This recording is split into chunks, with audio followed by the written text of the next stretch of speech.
The U.S. Navy ship moves steadily through international waters, its mission officially described as routine presence, navigation, deterrence.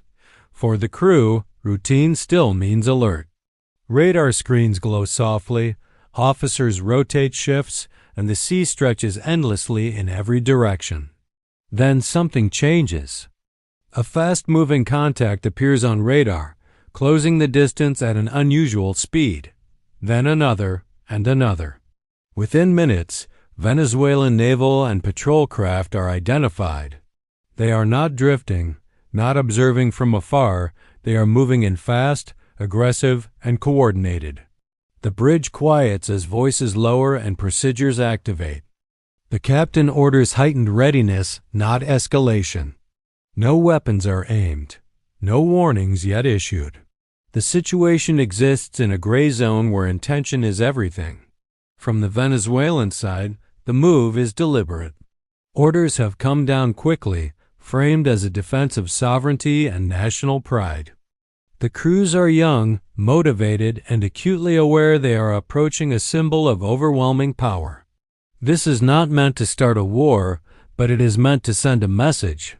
The line between message and mistake, however, is dangerously thin. This part establishes the core tension: proximity without permission. Venezuelan vessels cut across the U.S. ship's projected path, forcing course adjustments. Radio messages are sent firm, legal, carefully worded. The air feels heavier, as if the ocean itself senses the risk of miscalculation. Every sailor knows that history has shown how fast moments like this can spiral. As the distance closes, the question is no longer who is right under international law. The question is who will blink first and what happens if no one does. What happens next is not the exchange of fire everyone expects. Instead, the situation escalates sideways. Without warning, the Venezuelan command and control picture begins to fracture. Navigation data flickers.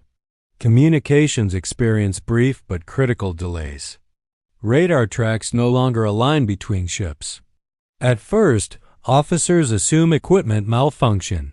Then they realize something far more unsettling. The environment itself has changed. Above the confrontation, unseen and unheard, additional assets are now present. Aircraft that never announce themselves. Systems that never appear on civilian radar. The U.S. Navy ship does not increase speed or raise its guns, but the battlefield quietly expands far beyond the visible horizon. The Venezuelan vessels continue their maneuver, but confidence drains from their movements. Tight formations loosen. Commands must be repeated.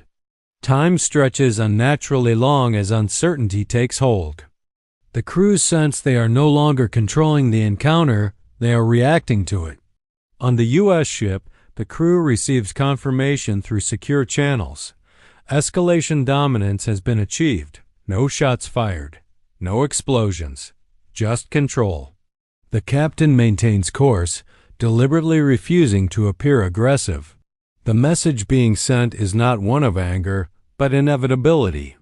Then the moment arrives. A single Venezuelan vessel breaks formation and veers away. Another slows. The remaining ships hesitate, their aggressive posture collapsing into caution.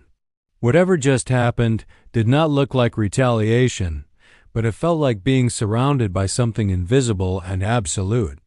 This part reveals the modern nature of power, dominance without spectacle. The audience expects missiles or warning shots, but instead witnesses a demonstration so subtle it borders on psychological. The confrontation is no longer about ships in the water, it is about who controls the space, the information, and the outcome.